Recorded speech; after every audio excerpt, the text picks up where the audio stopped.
They said Rome had fallen. With only 5,000 men. He crossed the sea to rewrite history. Not just to conquer, but to restore.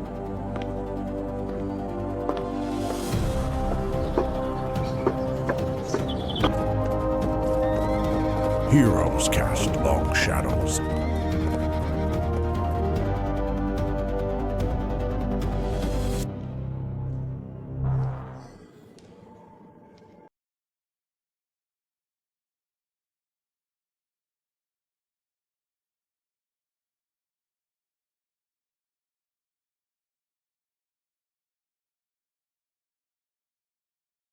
The Roman Empire was dead, but one man refused to believe it. 533 AD. From the fabled harbor of Constantinople, a vast fleet rose from the mist. 600 ships, 17,000 men, and a general with an impossible ambition to restore the Roman Empire. His name was Belisarius. At the age of 30, he had defeated the Persians at Dara. He had crushed the Nika rebellion that had nearly destroyed the capital. And now, he was given an impossible mission: to invade North Africa and bring down the Vandal Kingdom, the one that had taunted Rome for nearly a century. His enemies were not barbarians. They were the Vandals, the warriors who had destroyed Rome, now building a mighty kingdom from the ashes of Carthage.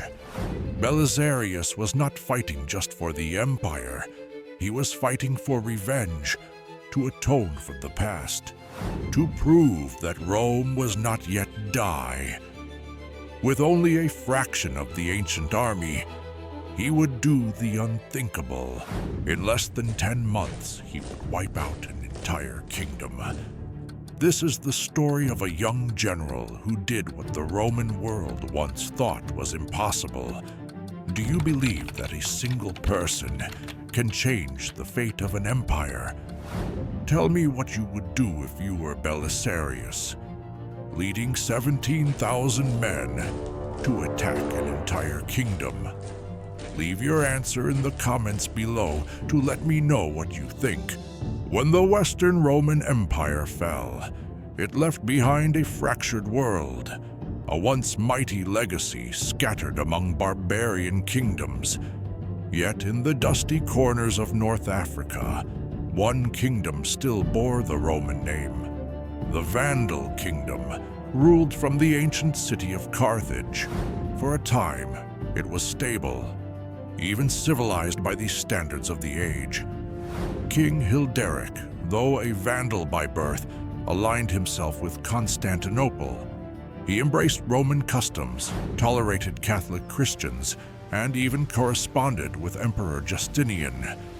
A fragile peace held until ambition intervened. In 530 AD, Hilderic was overthrown by his cousin Gelimer. The coup was swift and brutal.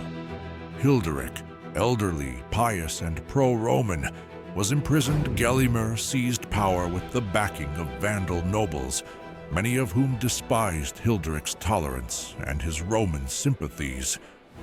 The Vandal court turned inward toward a purer and more hostile identity. For Justinian, this was not just a diplomatic insult, it was an opportunity. Publicly, he decried the overthrow as the unlawful deposition of a legitimate monarch. Privately, he saw a chance to reclaim Roman Africa. But there was more than politics at stake. The Vandals were Arians, a heresy in the eyes of Orthodox Constantinople. Gelimer wasn't just a usurper, he was a heretic. In Justinian's mind, this war would be righteous, a mission to restore both Roman law and Christian truth. He sent an ultimatum: restore Hilderic or face war. Gelimer laughed it off. Now Justinian had all the justification he needed. Diplomacy had failed. the empire would act. And Belisarius, barely 30 years old, but already a veteran of war, would lead the charge. But could a single general with a fraction of the old Roman legions truly reclaim an entire kingdom? Was this a noble campaign, or the beginning of a doomed imperial gamble? When Belisarius received the imperial mandate to sail west, he knew this was no mere punitive expedition. It was a sacred campaign, Justinian's holy war to reclaim what had once been Roman from a usurper and heretic who had defied both God and empire.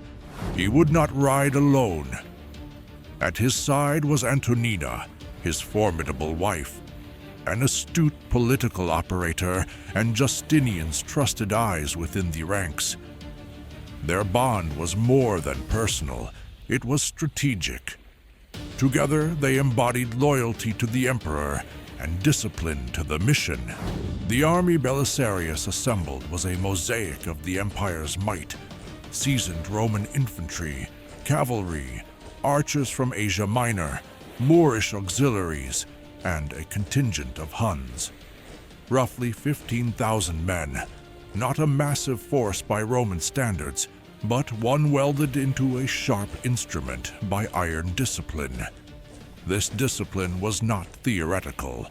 When Hunnic mercenaries began looting friendly territory, Belisarius had them executed without hesitation. "Justice," he declared, "is our greatest ally."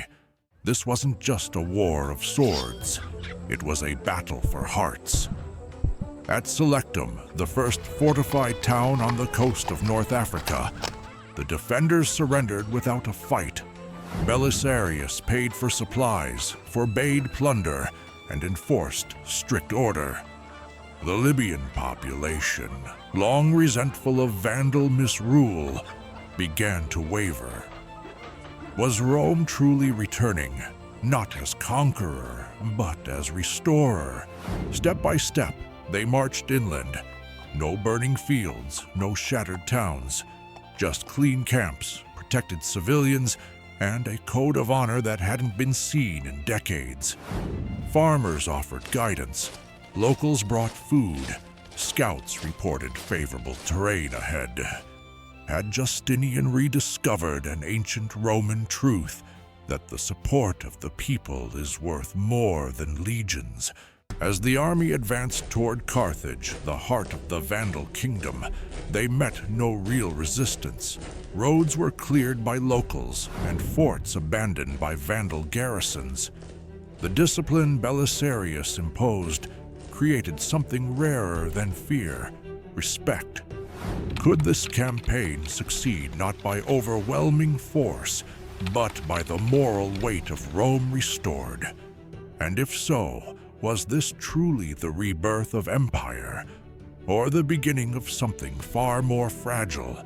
South of Carthage, under a burning African sun, the quiet plain of Ad Decimum was about to witness a battle that would decide the fate of an empire. General Gelimer, king of the Vandals, had prepared a trap worthy of a tactician's envy. His forces were to converge in perfect synchronicity. Amatas from the city, Gibamund from the west, and Gelimer himself from the rear.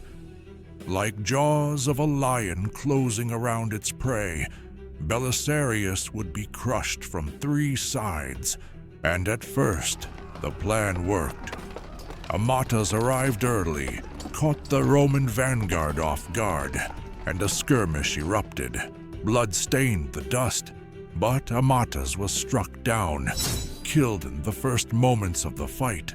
When Gelimer arrived and saw his brother's body lying cold and lifeless, grief overcame him. The king stopped. In that crucial moment when his army awaited the final order, he mourned instead of striking. That hesitation, mere minutes, was all Belisarius needed.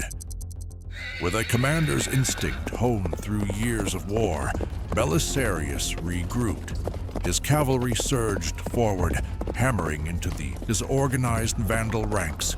The Hunnic and Roman riders, fighting side by side, cut through the enemy like a blade through linen.